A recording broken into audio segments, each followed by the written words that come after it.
Hello दोस्तों, आज की वीडियो में आपका स्वागत है। आज हम देखेंगे CHSL का एग्ज़ाम एनालिसिस 10 मार्च का, जो ऑल शिफ्ट हैं।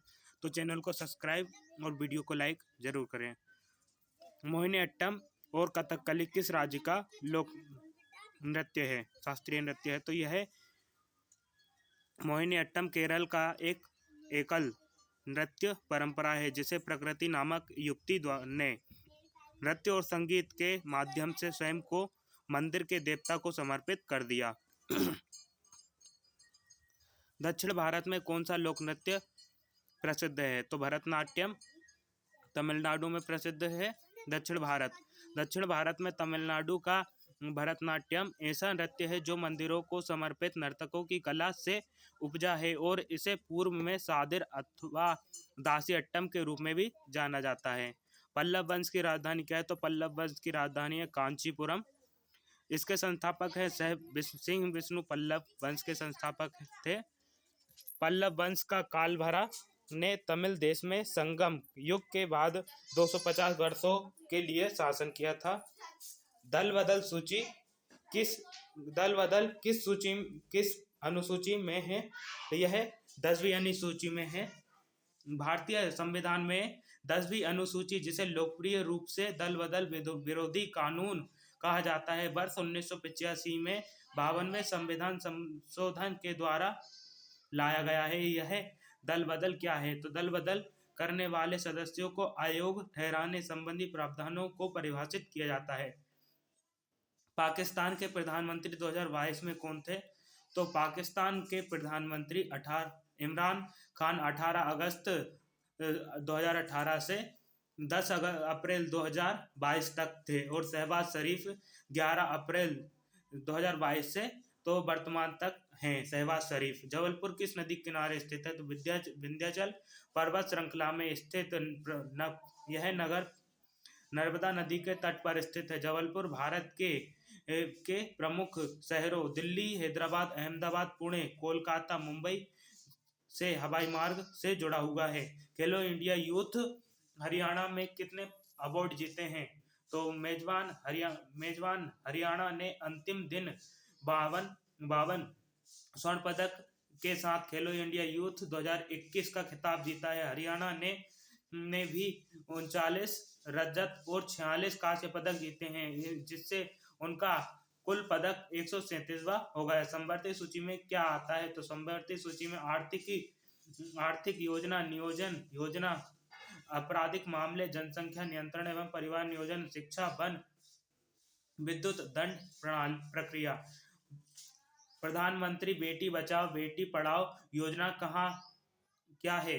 तो इस योजना को हमारे देश के प्रधानमंत्री नरेंद्र मोदी जी के द्वारा 22 जनवरी 2015 को शुरू किया गया था। इस योजना के माध्यम से बालिकाओं के अस्तित्व, सुरक्षा और शिक्षा को सुनिश्चित किया जाता है।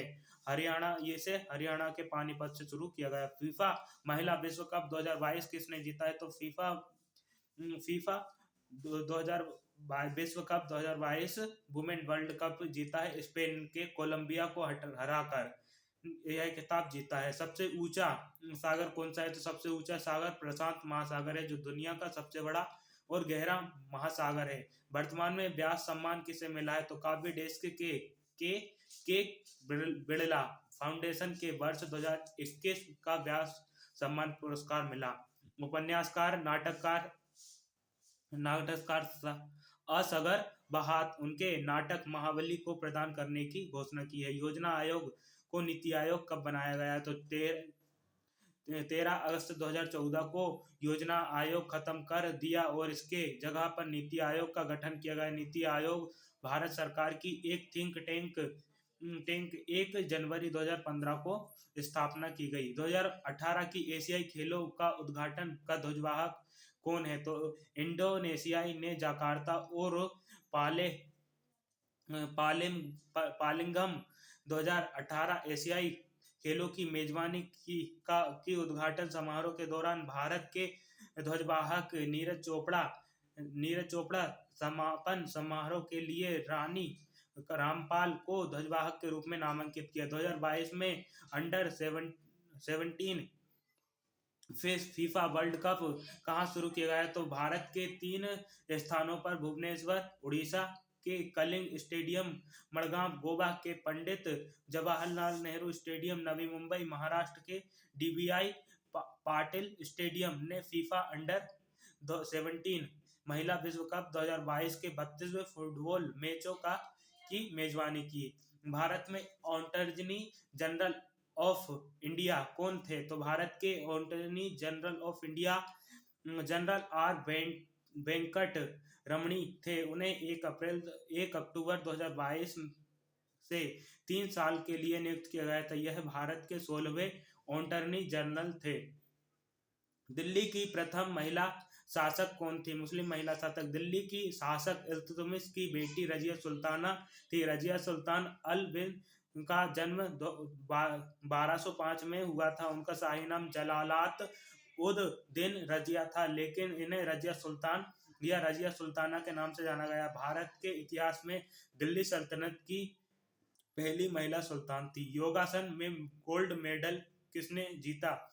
36वें राष्ट्रीय खेलों में गुजरात की पूजा पटेल ने योगासन में स्वर्ण जीतने वाली पहली खिलाड़ी बनी। इस बार राष्ट्रीय खेलों में जो नए 5 खेल शामिल किए गए, उनमें एक योगासन भी है। पीवी सिंधु ने कॉमनवेल्थ गेम में कौन सा वर्ल्ड अवार्ड जीता?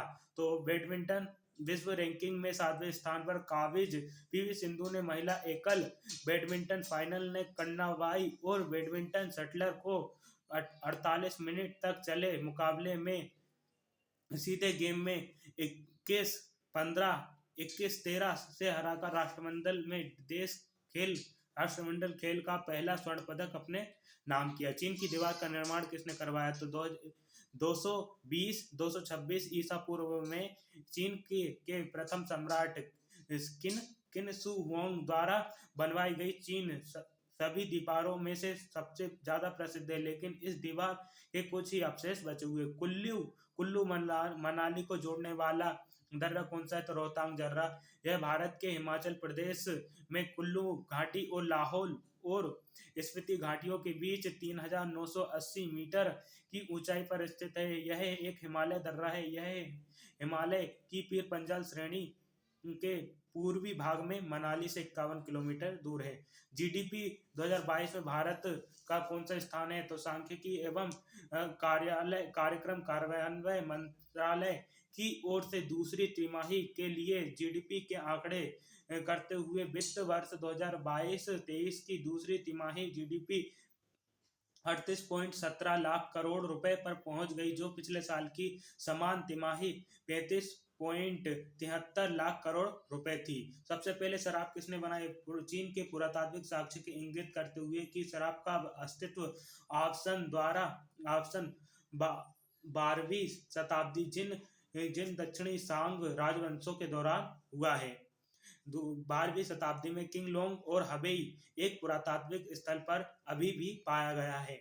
न्यायपालिका और कार्यपालिका का पृथक्करण किस अनुच्छेद में किया गया? तो न्यायपालिका हमारे संविधान अनुच्छेद 36 में अनुच्छेद में 51 राजनीतिक निर्देशांक सिद्धांतों से संबंधित है। अनुच्छेद 50 में कार्यपालिक और न्यायपालिक पृथक्करणों का निर्धारित किया। कालबेलिया नृत्य किस राज्य से संबंधित है? तो कालबेलिया नृत्य राजस्थान की एक प्रसिद्ध नृत्य शैली से है। जैसे कालबेलिया एक सपेरा जाति कहा जाता है। यह इस जाति का प्रमुख नृत्य है। कंचनजंगा भारत की सबसे ऊंची चोटी कौन सी है? तो यह भारत की ऊंची चोटी कंचनजंगा है। सिक्किम के उत्तर पश्चिम भाग में नेपाल और भारत की सीमा पर स्थित कंचनजंगा भारत की सबसे ऊंची चोटी और दुनिया की सबसे बड़ी चोटी है। इसकी ऊंचाई 8586 मीटर है, यानी 28,169 फीट की ऊंचाई पर स्थित यह चोटी माउंट एवरेस्ट से सिर्फ 262 मीटर कम है। विश्व का सबसे ऊंचा पठार कौन सा है? विश्व का सबसे ऊंचा पठार तिब्बत का पठार है, 5000 मीटर ऊंचा, जो उत्तर में कुनलुन व दक्षिण में हिमालय पर्वतों से घिरा हुआ है। उपन्यास दुर्गनी दुर्गेश नंदिनी के लेखक कौन है? तो बंकिम चंद्र चट्टोपाध्याय ने साहित्य के क्षेत्र में कुछ कविताएं लिखकर प्रवेश किया था। उस समय बांग्ला भाषा में गद्य और या उपन्यास कहानी रचनाएं कम लिखी गई थी और बंकिम ने इस दिशा में पथ प्रवर्तक का काम किया और 27 वर्ष की उम्र में उन्होंने दुर्गेश नंदिनी नाम का उपन्यास लिखा गया। आयुध अधिनियम किस वर्ष लाया गया? तो संक्षिप्त विस्तार और प्रारंभ एक। यह अधिनियम आयुध अधिनियम 1959 में लाया गया था। हैप्पीनेस इंडेक्स में भारत का स्थान 2022 का क्या स्थान है? तो भारत में रैंकिंग के मामूली सुधार देखा गया है। यह वर्ष 139वें स्थान पर था, जबकि इस वर्ष 136वें स्थान पर पहुंच गया। प्रधानमंत्री नरेंद्र जन आरोग्य योजना क्या है? तो आयुष्मान भारत योजना या प्रधानमंत्री जन आरोग्य योजना भारत सरकार की एक स्वास्थ्य योजना है, जिसे 23 सितंबर 2018 को पूरे भारत में लागू किया गया। और 2018 के बजट सत्र में वित्त मंत्री अरुण जेटली ने इस योजना की घोषणा की और इसका योजना का उद्देश्य आर्थिक रूप से कमजोर लोगों को स्वास्थ्य बीमा मुहैया कराना। डेविस कप किस खेल से संबंधित है? तो डेविस कप अंतर्राष्ट्रीय पुरुष टेनिस स्पर्धा से संबंधित है, जो कि दलों द्वारा खेली जाए। डेविस कप प्रति वर्ष नॉकआउट ढंग से खेला जाता है। तो दोस्तों, वीडियो पसंद आई तो वीडियो को लाइक, चैनल को सब्सक्राइब जरूर करें। वीडियो देखने के लिए आपका बहुत बहुत धन्यवाद। Thank you.